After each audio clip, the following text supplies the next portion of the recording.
عمر پیش حجر الاسود آمد، دستش بالای حجر الاسود دمام گفت پروردگارا اکنون به پیری رسیدم، آخران سال شده، سه چی میخواهم ایت؟ یکم عدالت در زمین جاری کردم، دویم میخواهم که در این دین شهید شوم، سوم میخواهم که در شهر پیغمبرت قبر شوم. خواهش رو امینه.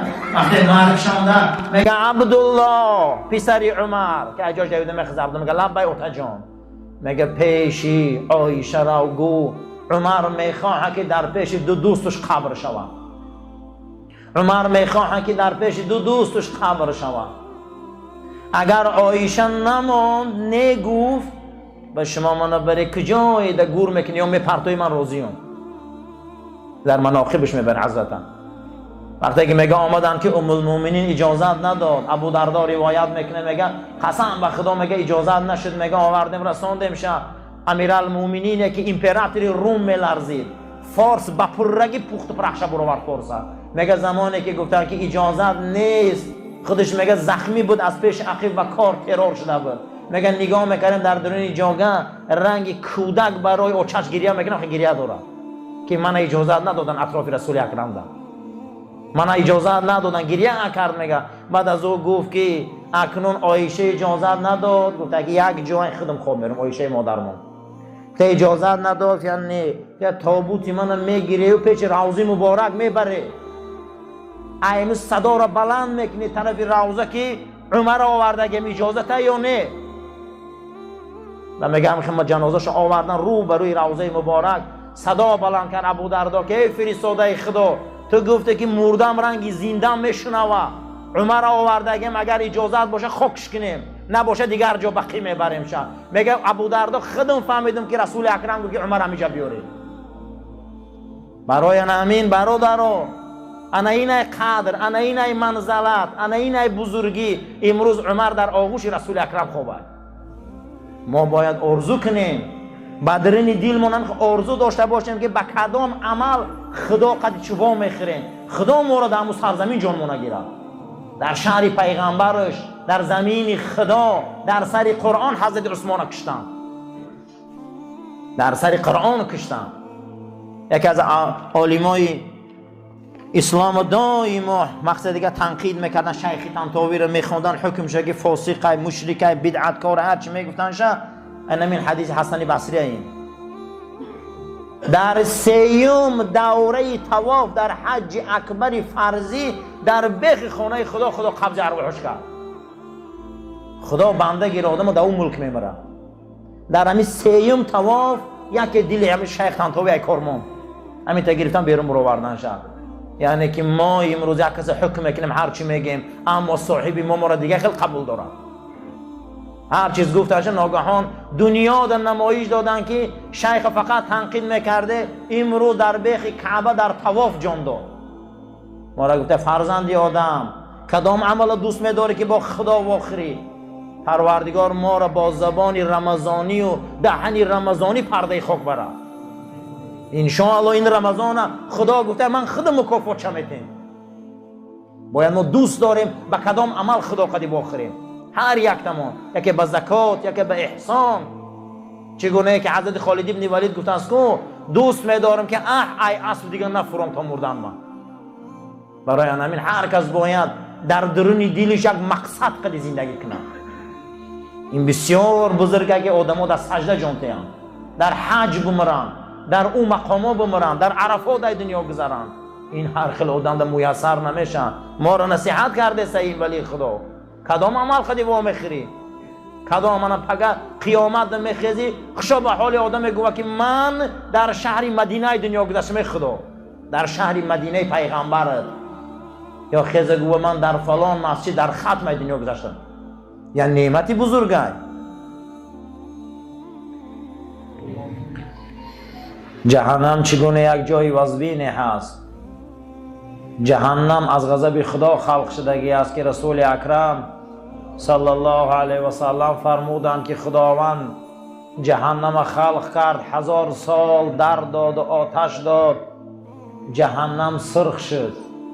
1000 سال دیگه آتش داد، جهنم سفید شد. 1000 سال دیگه آتش داد، جهنم سیاه شد. پیغمبر صلی الله علیه و سلم فرمودن که جهنم سیاه های، دوزخ چی بوده درونش؟ سیاه. 3000 سال در درونش علاو در گرفته بوده است. برای همین این 10 روزه که ما قرار داریم و ذکر میکنیم و دعا میخوانیم، خلاصی از همین گونه جهنم سیاه های. خدای ما را از جهنم خلاص کردن. حضرت حسن بصری گفتن احتیاط کنه از همون آدمی که سخن یا آدم در پیش شما میگه، شما حتما باور داشته باشه این گپ شما رو در دیگه جا برده میرسونه. با امروز در بین ما به حد سخنچینی زیاد شد، به حد ابلیسی زیاد شد. ولی میگم در رمضان شیطان ها بسته شدگیان، دیگه شیطان هم در کار نیست. صحنه ده به شیطان بسور شدگیان. صحنه های ما ده شیطان ها خیلی زیاد شدن، شیطان های انسی. احذر، احتیاط شو. گفته او آدمی که در پیشی تو گپی دیگه آدم ها را گپ میزنه، تو ایمان داشته باش که این گپی در دیگه جا میگیم، خواه نخواه میگم. حضرت علی کرم الله وجهه فرمودین که خداوند قدر و قیمت و حقوق بنده هاش از قدر و منزلت خودش 100 درجه در پیش مونده بوده. برای همین در سری قبر میپرسن که حق الله یا حق العبد. حق الله خدا میبخشه، حق العبد اگر کسی را آزار و غیبت و شکنجه و ضرب دادگی باشه و یا پول و امانت گرفتگی باشه آورده ته که حق العبد خدا نمیبخشه. حضرت علی گفته بودند که 500 درجه حق العبد از حق خدا پیش است. کسی را اگر یک شپلاق زده، کسی را اگر یک غیبت کردیم، کسی را اگر حقش پامال کردیم، کسی اگر در حقش ناشایستگی کردیم، تا صاحب حق راضی نباشه ما را خدا نمیبخشه. پیش حجر الاسود هم رفته گریه که نیکو حق الله مایلش حق العبد خدا نمیبخشه.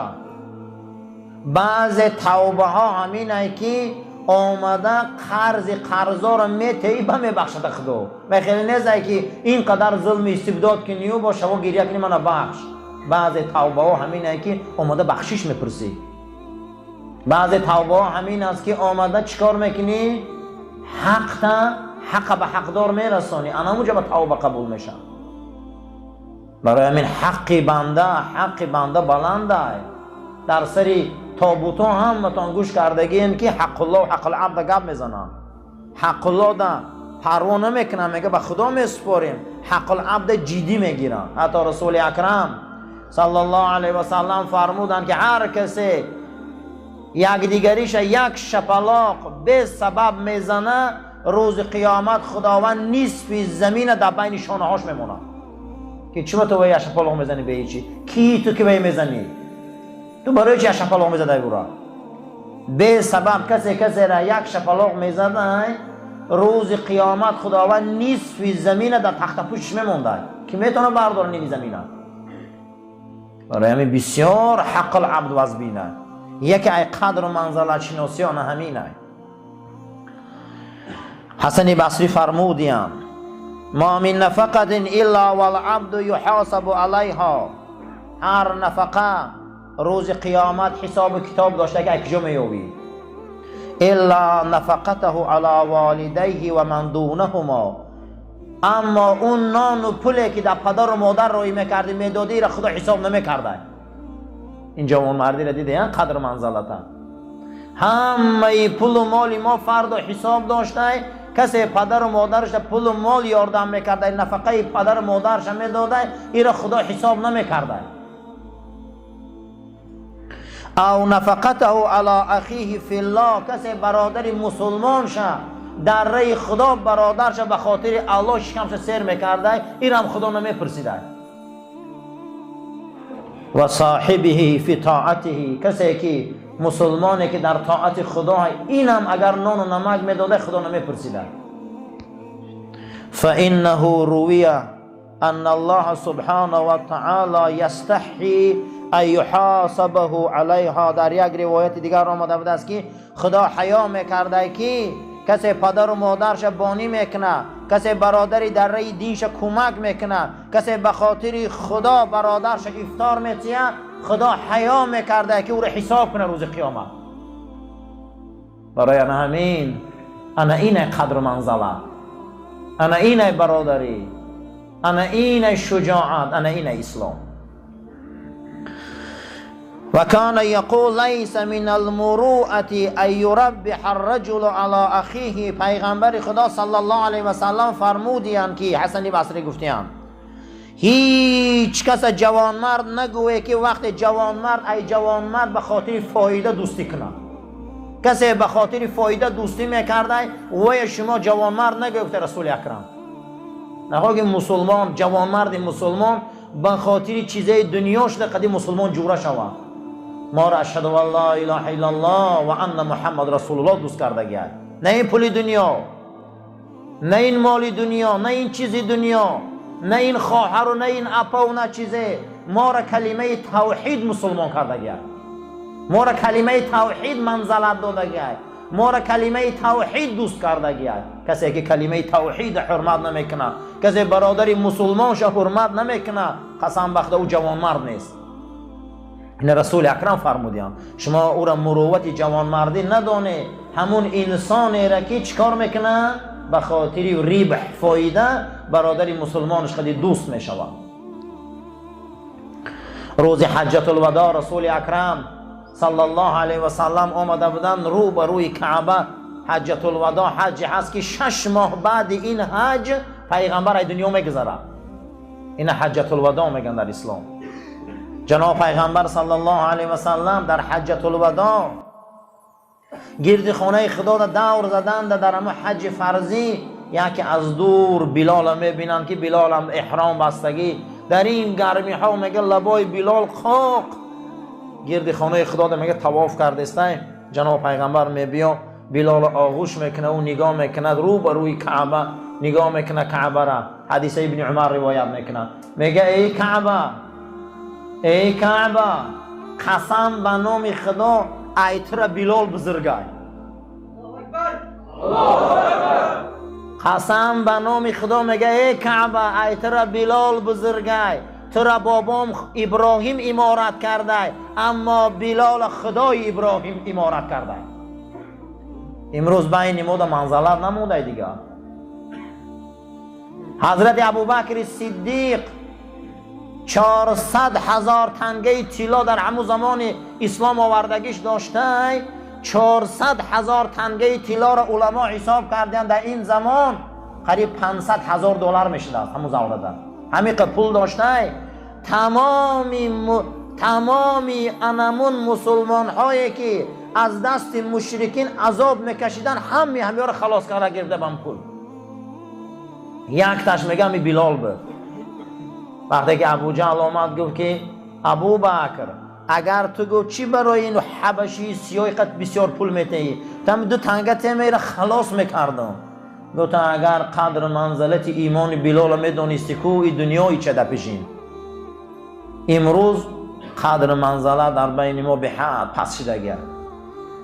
قدر منزله در بین خودمون پس شد. از کجا بدین ما رو حرمت کنن؟ ما منزله نمون دیگه.